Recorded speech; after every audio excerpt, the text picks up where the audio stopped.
I would rather fall short of a big goal and consider myself a failure than lower the goals just so I can achieve them and feel like a success. It's less about the goal setting and more about the mindset of being okay with being a failure. That quote is from Simon Sinek. That is our quote of the day. And yes, this episode is going to be about the Chris Williamson, Simon Sinek podcast that just dropped a couple weeks ago. So welcome back to another episode of Make It to Midnight. I'm fired up as always to be here with you guys. Thanks to everybody that has downloaded my previous episodes, left comments, followed me on Instagram, everything. I appreciate you guys. This episode will be awesome because Chris and Simon, they're both awesome. I'm going to break down the 6 biggest takeaways that I had from their podcast together. Immediately, Chris and Simon jump into the current crisis of purpose that people nowadays are feeling. Never in the history of the world have people kind of viewed their jobs the way we view our jobs now.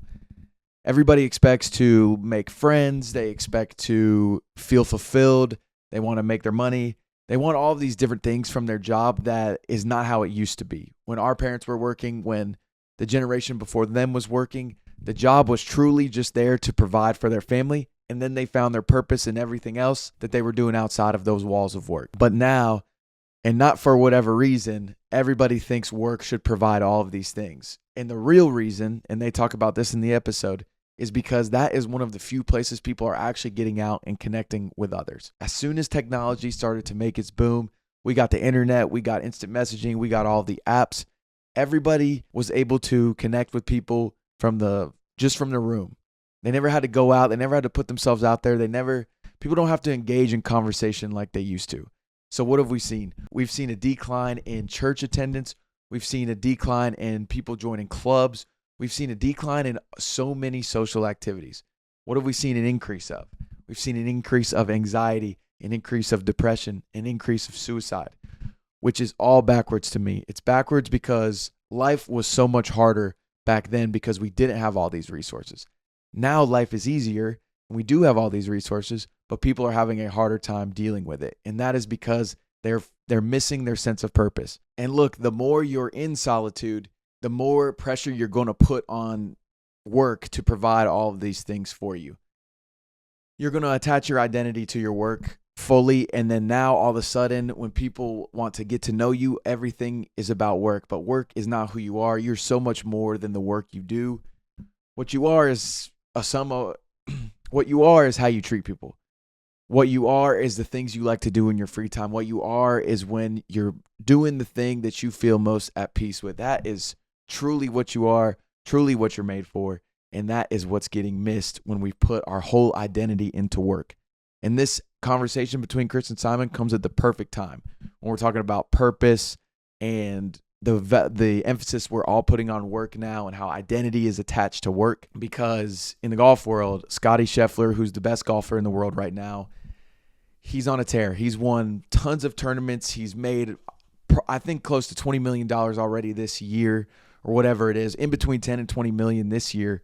Just won his hometown tournament at the Byron Nelson, and most recently at a tournament, a reporter asked him a question, just kind of like, what's it like winning all the time? Is this, better than you could have imagined and everything? And he gives one of my favorite answers that I think I've ever heard an athlete give, because it's the most honest answer an athlete has ever give. So Scotty, he ponders the question for a little bit, and he basically starts out with, it feels like you work your whole life to celebrate winning a tournament for a few minutes. And then it's like, okay, now what are we going to eat for dinner?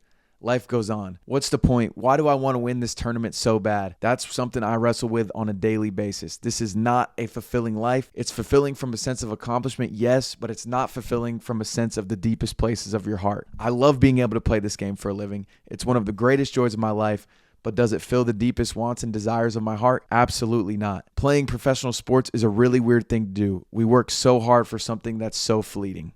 And then he goes on to say, if he ever feels like he is if he's a better golfer than he is husband or parent, then he will leave the game of professional golf forever. And we would all benefit from this Scotty Scheffler type mentality, because this is a guy, and yeah, I get it. It could be easier for him to say because he does have the money, he has the stability, he has all of these things, but it's that sense of fulfillment. I promise you, if he was not honest with himself, he wouldn't be as good of a guy as he is. He wouldn't care about his family as much, and he would be way more miserable, because we've seen it. we've seen other athletes struggle with purpose. They put their purpose in the goals they set out in their sport. And a lot of us do that. We find our purpose in the goals we're setting, and that is a backwards way to do it. Think about all the athletes you hear of, the Michael Phelps of the world, all of these guys that when they're done with their sport, they slip into depression. Why? Because if you're Michael Phelps, you're the greatest Olympian of all time. He worked his whole entire life to achieve that. And how quickly does it happen? It happened in 4 swim meets at 4 Olympics over the course of 16 years. So really, if you break that down even more, obviously he's training his whole time, but the actual competitions, that's 4 Olympics. Each Olympics, you say it's 2 weeks for him. 8 weeks of his life. He worked his whole life for 8 weeks of his life to become the greatest Olympian of all time, the most winning Olympic champion of all time. And then it all ends. And then what? That there is no more goal for him to chase. That's all he's ever thought about, and that's where he was getting his fulfillment. So he slips into depression. Now he's doing better. He's helping people out. You saw him at the last Olympics coaching people up. But I think it's fascinating how much we're tying our purpose to our jobs and why we're expecting so much. And everything, to me, roots from the lack of interaction with other people and the lack of community that people are feeling. So what we need to do, we got to work on building this community back to what it used to be, because I said it earlier, we have way more resources now than we did back then, and life should be easier. Life should be better. But it seems like the more we get, the worse life gets. So all we can do is try to lock in. We got to try to lift people up and be there for each other. And I'll end this kind of, this first point of the crisis of purpose with a couple quotes from Chris and Simon. Most people don't burn out from working too hard. They burn out from working without purpose. What we're missing isn't motivation. It's a direction worth suffering for. Right now, guys, we are trying to avoid suffering at all costs. It's why we scroll our phone so much. It's why we don't want to go to the gym in the morning. It's why we don't want to do some of these hard things, because in the moment it's easier. But that is a tale as old as time. And if you want to find your purpose, you gotta flip it. You gotta start helping other people, and you gotta fix these goals, and you gotta seek out not a harder life, because it's harder in the moment, but it makes it easier down the road. Short-term convenience leads to long-term suffering. Short-term suffering leads to long-term convenience. All right, the next thing that Simon harps on is accountability. And I know we talk about accountability a lot on this show, but you can't talk about it enough, because that's what it all stems from. Last week, I talked about how there's a quote out there or 2 weeks ago, you can always find somebody out there who had worse conditions than you but is more successful than you. That means the only thing that's different between you and that person is the work that you're putting in. And the only way you can come to terms with that, the only way you can start putting that work in, feel that kind of pressure, is to take the accountability. Simon uses the picture of the bankers, right? He says when bankers make money, they put it on themselves when they win. But if they lose, they blame it on the markets. You can't take credit when things go right if you aren't able to take fault for the things that go wrong.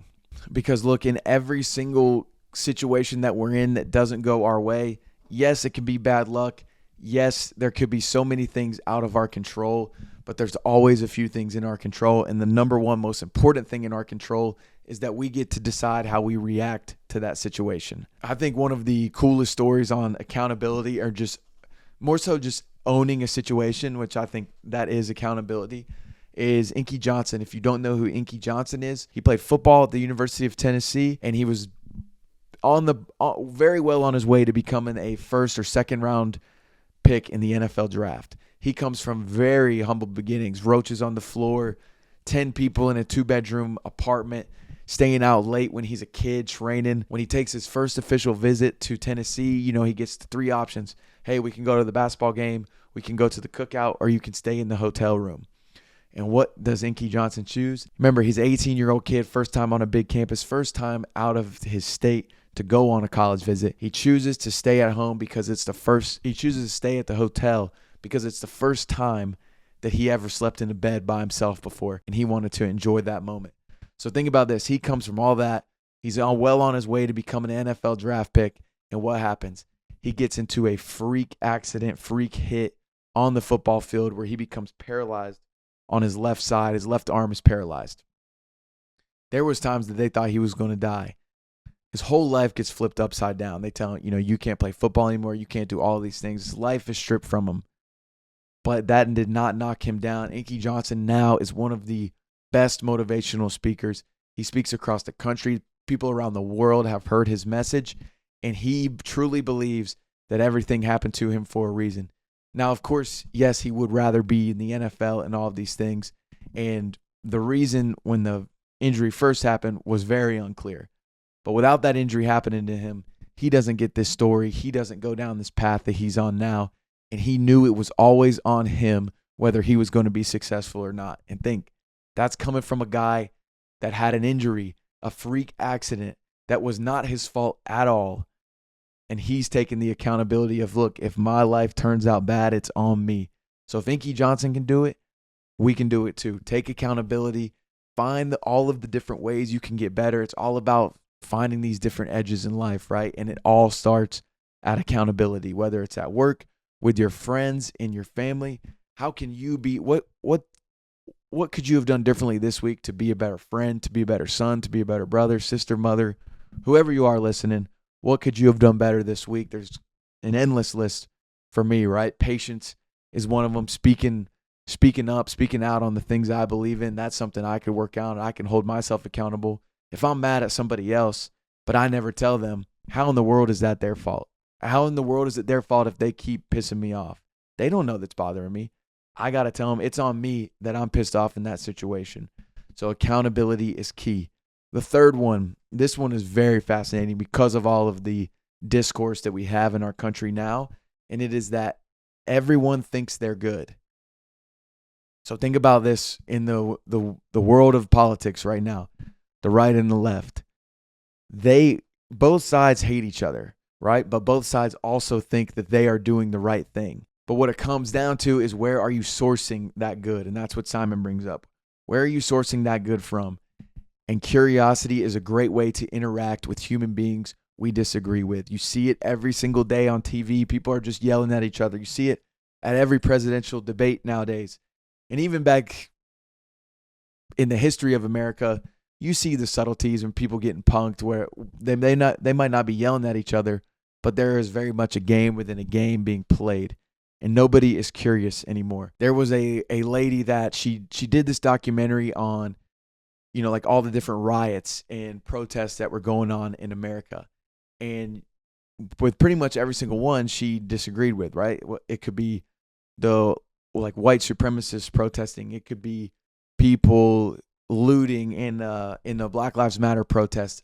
All across the board, she disagreed with the hatefulness on both sides of the spectrum. And she wanted to figure out why they felt this way. And the number one thing she realized when she talked to all of them, and remember, she's on the opposition of these people. She says, I'm going to go talk to them. I'm going to go meet them where they're at, and I'm going to hear them out. All the people wanted to do was feel heard. And although she didn't agree with them, she now realized, okay, this is why that person thinks that way. This is where they're sourcing that good from. It's coming from a bad place. But what she opened their eyes to was that she was somebody that disagreed with them, right? She was somebody that was bad in their eyes. But she went and she listened. She barely did any of the talking. She did a lot of the listening. And then, she gets to it where she tells them, oh, this is how I feel on it. And they're confused. They're so confused because they're like, wait a minute, I'm out here literally because I hate people like you. But I don't actually know people like you. And this loops all the way back to that first point, where you see this increase in depression, anxiety, anger management, all of these things. You see the increase.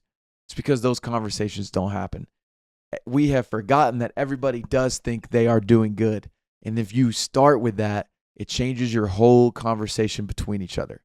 I don't know the last time I've seen any civil conversation that's been on TV or that they want to show to us. You just all see all the bad when it comes to social media. But if you get out there, if you come from a place of curiosity, then that is the best way you can learn about somebody. Because everyone thinks they're good, including yourself, and there's things that you believe.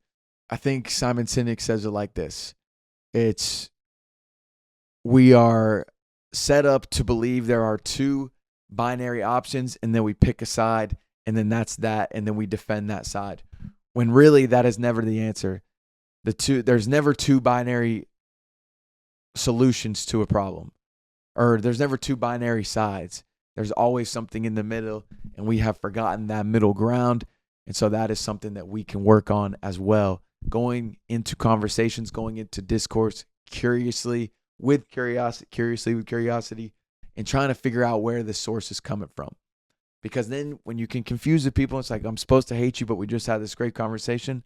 That's when bridges start getting built. All right, so I actually lied to you guys. I know in the beginning of the episode I said I was going to do 6 things, but I'm actually going to save one of those things for next week when I talk about Atomic Habits, the book by James Clear, which I cannot recommend enough. That book has wrecked my view on goals and how to properly set goals, what was wrong with my current goals, how to set new goals, becoming the type of person that when you set your goal, it's not about the goal, it's about the person you have to become to achieve that goal, right? So I'm going to save that for next week. So really, I'm only going to hit on 5 things with y'all. So this is the second to last thing from Chris Williamson and Simon Sinek. And that is, this was when they started hitting on advice for people paralyzed by fear. Instead of being afraid of the challenge and failure, be afraid of avoiding the challenge and doing nothing. Success represents the 1% of your work, which results from the 99% that is called failure. Before I dive even deeper into that, another thing Simon says about this is if you're paralyzed by fear, one of the best things you can do for yourself is go help somebody else that is being paralyzed by that same fear, because it's a form of help in the least selfish way possible. When you're helping people, we keep referencing it. It's when you're at your best. It's the most, I say it's selfless, but it's the most selfish thing you can do because of the sense of accomplishment you get from helping somebody. That's from Denzel Washington. And this is actually the category that I have the quote of the day, and I'm going to reread the quote of the day for you because I love it so much. This is some of Simon's best work. He's got a lot of great quotes out there. This one might be my favorite. I would rather fall short of a big goal and consider myself a failure than lower the goals just so I can achieve them and feel like a success. It's less about the goal setting and more about the mindset of being okay with being a failure. And that's it. That's the antidote for fear, right? For people that are paralyzed by fear. You gotta be okay with failure. You gotta be okay with people viewing you as a failure, because guess what? People actually don't care that much. And all it says, like in the quote I said before, success represents the 1% of your work, which results from the 99% that is failure. Without failure, you will never see that success. So if you plan on being a successful person and achieving things, you got to plan on also being okay with being a failure. Now, somebody that was perfectly fine with being a failure, in this example, I've fallen in love with the story. The more that I read about it, I could do a whole episode on it, and I might one of these days, but it is Soichiro Honda, the man that started the car empire of Honda. This guy, he sent so many different plans to Toyota for engines, for engine rings, for all these other car jargons I'm not too sure of. He sent all of these things, and he got denied over like close to, I think it was like 40 or 50 times he was denied from Toyota. And then this is when it gets even crazier, because what does he do after he gets denied, right? What he decides to do, all right, you know what? I'm going to go back to school. I'm going to study metallurgy for 2 years, and I'm going to come back better than I was before. I don't even know what metallurgy is, so that's how you know it was probably difficult to learn. So he does this, right? He is at the point where he's even pawning off his wife's jewelry to raise money for these projects he's doing, these engines he's trying to create, this value he's trying to add to Toyota. So what happens? He ends up this close to getting a contract. World War II hits. Contract done with Toyota. So already that's a bummer. World War II, obviously horrible. But that's not all. Then an earthquake hits, and his whole garage factory is taken out by the earthquake. So now he's essentially back to zero. But that does not stop him. He keeps going, and his first success was actually a motorbike, or like a motorbike, and it's called the Super Cub motorbike, and he made that in 1958. And the reason it was a success, again, man, coming from the only reason that it was a success is because this earthquake happened, because his shop got shut down. Yes, in the moment, would he have rather that not happen? For sure. But if he could see how it all ended, he would ask for that shop to get torn down every day of the week. There's no doubt about it, because it was the most efficient way for people to get around Japan at that time. There was, it's a war-torn country. Obviously, things are getting destroyed, and this was the most efficient way to get around, more efficient than car, more efficient than anything. So he got his name on the map. And ultimately, he's able to build up the funds, and he starts Honda, one of the most successful, one of the most reliable, one of the most used cars in the world. And all of this is because he was okay with being seen as a failure. He was okay with failure. What Honda was not going to do was lower his goal just so he could see himself succeed, because he would never have created Honda. He would have been stuck trying to please Toyota. He would have taken a lesser job somewhere else. And this story, man, I mean, the guy literally went from creating a motorbike to creating one of the largest car companies in the world, and none of it would have happened without all of these failures. So if he is not the perfect example of giving advice to somebody paralyzed by fear, look, the worst thing that can happen if you fail is you end up right where you started. And you're already there, and you're already alive, and you're already surviving. So how much worse could it get? And guess what? A lot of these guys are sickos in the head, but every single one of them, like I said before, he would not have wanted to change that earthquake wrecking his shop, because he wouldn't have got to where he is today. And in the moment, it's the worst thing in the world. You don't want to go through it again, but there's that little part of you. Every time you go through something that sucks, something that you have to struggle through, there's a little part of you every time that's thankful for it. So that is the advice for people paralyzed by fear. Go help someone and stop being afraid of failure. Nobody's thinking about it as much as you are. And success represents the 1% of your work, which results from the 99% that is called failure. All right, let's wrap this up. This will be a very quick segment, or very quick lesson that I learned, and it's a great one to end on, and it is this: we need each other.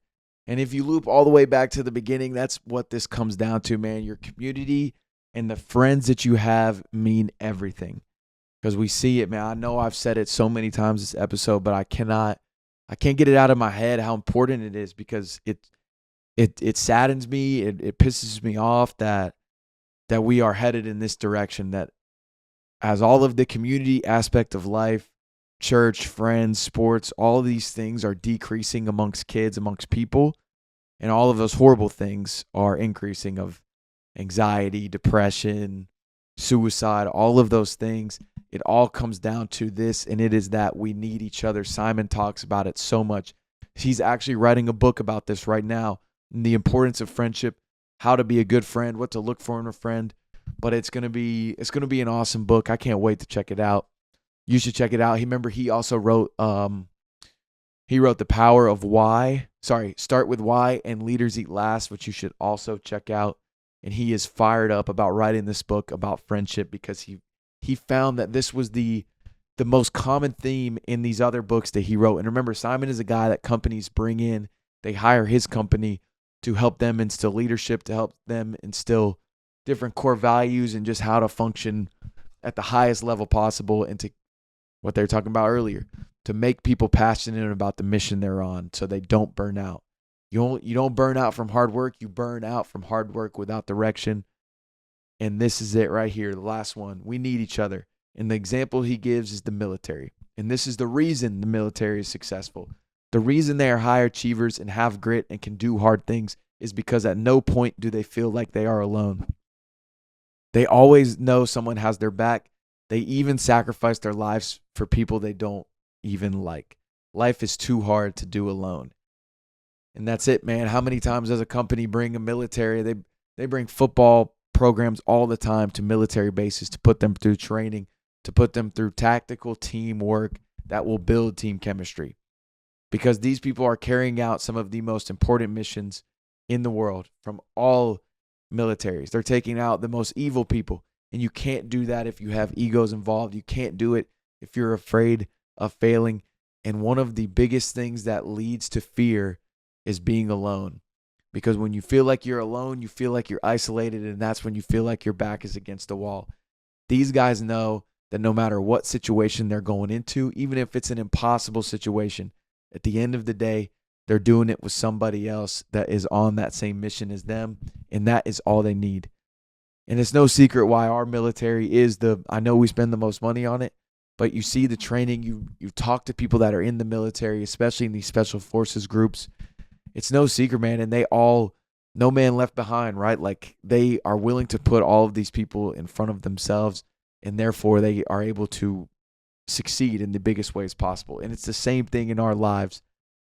If you're out there helping people, you're going to achieve some things that are way bigger than the other one, probably even that you imagine you could achieve, especially on your own, because you can't do it on your own. And this is also a reason why it's so important to ask for help, because you might need help. And if you never say it, if you never voice it, nobody around you is going to know. So you're never going to get the help. Nobody can help you if they don't know you need help. So let them know. And that is about it. Let me make sure I don't have anything else written down. Yeah. So be there as we go into, the weekend next week. Let's be there for each other, man. Be there for your friends. Be there for your coworkers. Be there even in just the small interactions, whether it's with a waitress, the garbage man at your apartment complex, anybody, any small interaction where you can be there for somebody. Be there with a smile. Be there with a wave. That's in the first episode, the importance of a wave even. Try to wave to people this week because we need each other. And when you have each other, that fear of failure shrinks so much and you are able to accomplish so much more. So let me know if you guys enjoyed this episode. Please share it with somebody. I'm working on getting better every single week at conveying these messages and making it entertaining, storytelling my way through it. But there's a learning curve, so I appreciate all you guys sticking with me. Shout out to Chris Williamson and Simon Sinek for doing this interview, giving us this type of content to motivate and fire people up. I hope one day I get to meet you guys, man. Y'all will probably never see this video, but I promise you, when we start getting into episode 100s, you will see me because we're going to be friends. I'm going to be learning from you guys, and I cannot wait. So thanks for being here. This was episode 15 of Make It to Midnight. Next week, we're going to be talking about James Clear and Atomic Habits, and I promise I'm going to deliver you the best podcast yet. So turn on the notifications and everything. Thank you, and see you next week. And make it to midnight.